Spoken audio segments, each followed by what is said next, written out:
Hey folks, it's Tommy Z, and in this video, I'm gonna have another coffee with you. Every time I have a coffee, I'm like, it'd be nice to share this coffee and a conversation with someone. Now, I don't want anyone to actually visit me here. They might overstay their welcome. I'm a bit of a hermit, but still, I like to share some of the things that I have experienced, the lessons with the world. And so I think every time I brew myself a coffee of you, the listener, the musician, the craftsperson out there trying to make their way in this world. And sometimes we get lost.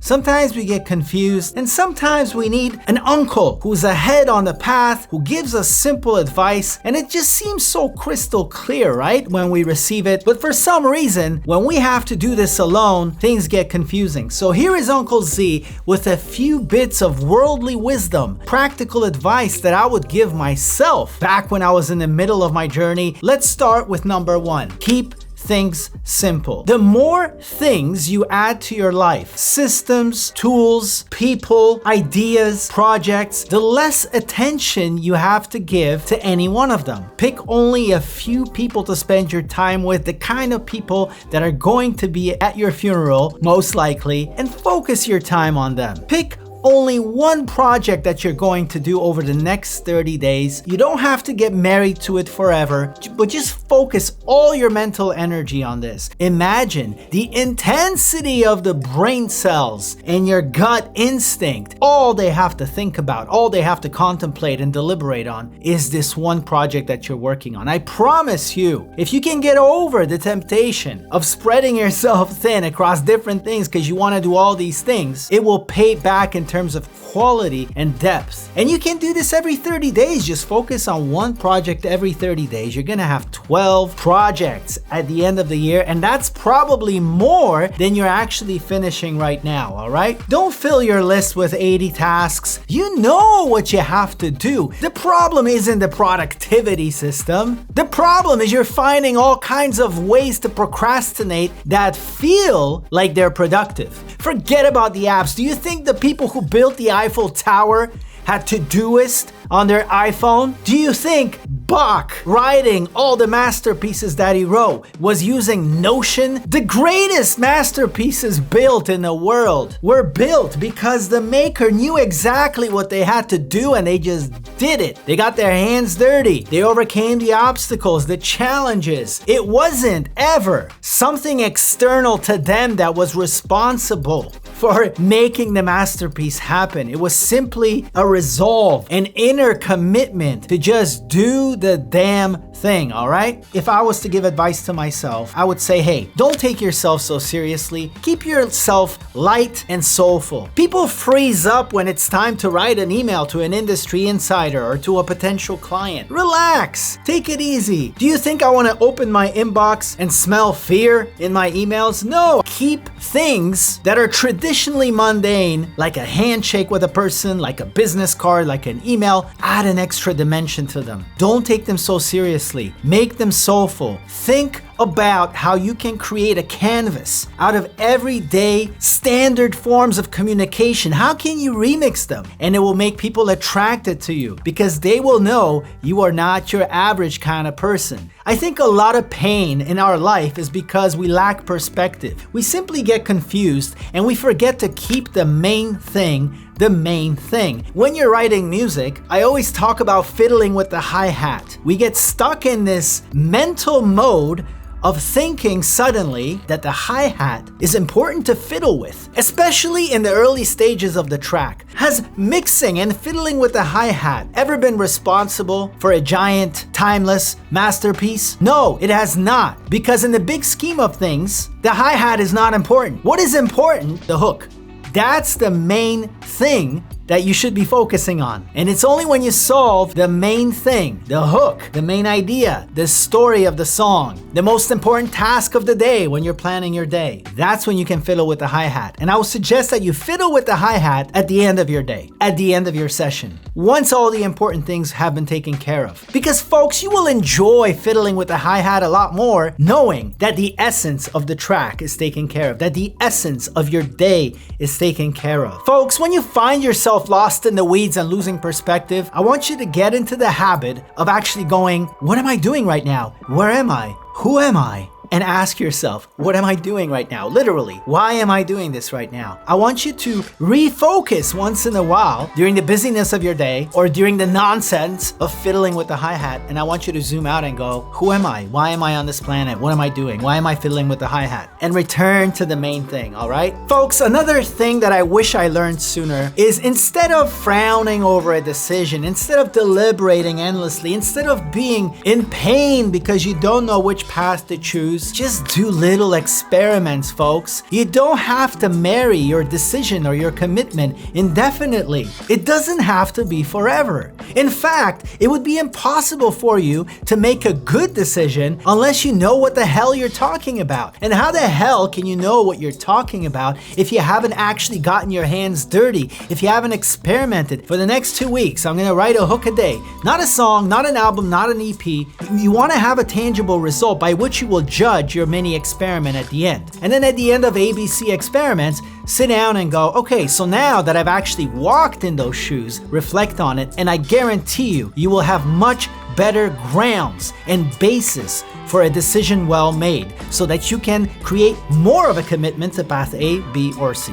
Folks, another thing I want to share with you is when you're at the beginning of your journey as a freelance musician trying to get commissioned out there to create original songs for brands and ads, and this is the way that we teach musicians in our academy to make a living. And if you're curious about it, please check the free training below. That's the best way to get started. But one of the things that I see musicians doing is worrying about the money. And of course, it's a natural question. When you first get an opportunity, you're like, I don't know how much I should charge for this. The thing is, in our industry, the budgets are set by the client. The brand sets the budget, the ad agency takes over, they take most of the money, and they leave some for the music production company, which takes most of the money, and then they leave some for the freelance musician that actually gets the job. But the most important thing I want you to remember is I want you to focus on the people and not the projects and not the pay. The pay is going to take care of itself if you focus on the people. In fact, if you focus on the people, everything is going to come out of that. The projects and the pay. The perspective, again, folks, is not to count every single penny. It's to ensure that you have something to serve with, to make yourself a contribution, to make yourself remarkable enough that other people will want you to be in their circle. Nothing can happen without great people in your life. Not the opportunities, not the possibilities. I also want you to focus on setting some time aside every single day to create music that isn't catering to the marketplace. One of the things that I found is that I've always been fascinated with music and I wanted to make music into my full-time career. One of the problems with making passion your career is that sometimes you start to burn out because you're always catering to the marketplace. You're actually taking what you love most and commercializing it. When you commercialize it 100%, what happens is you start losing passion for the thing that you love, for the thing that you wanted to spend all your days doing. An antidote to that is not to spend all your time catering to the marketplace, but keep the inner flame of inspiration,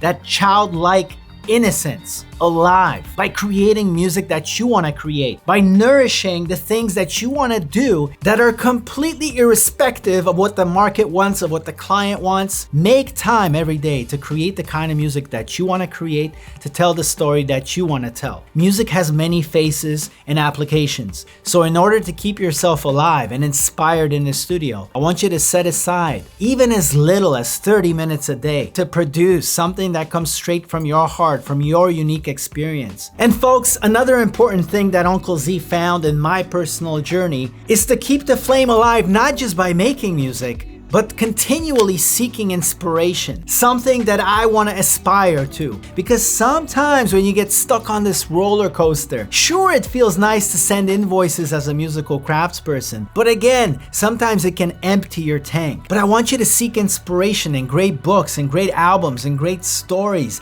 and dig into the reasons why other people, other remarkable creators made music. What made them so prolific? What gave them this burning inspiration to continue creating? The point is, keep looking for heroes, because when you run out of heroes, you're in trouble. There's nothing to look up to now. There's no higher standard to aspire to. And I think we always need something to look forward to, someone to learn from. And this someone should be ahead of us on the journey and not behind us. Alright folks, and the last bit of advice that I will give you, which is related to the things I've said before, is I want you to start trying to create the kind of music that is really going to be uniquely yours. I want you to start attempting every time you start a new session to tell me a story from your unique perspective. The problem today is we are flooded with faceless, lo-fi music. And sure, lo-fi feels nice, but is it really profoundly moving me? Is it striking a chord deep within me? Am I noticing it even? What gets my attention is when I hear a voice, an imperfect voice, telling their story in a simple way. I don't need fully polished production. You know, I will never forget, folks. I went to an advertising award show like 15 years ago. The special guest was Ralph Steadman. Both Hunter S. Thompson and Ralph Steadman were characters. He showed up and he was just going to show some of his work. But he suddenly pulled out a banjo, I think it was a ukulele, and he started singing his own song. The entire experience of it,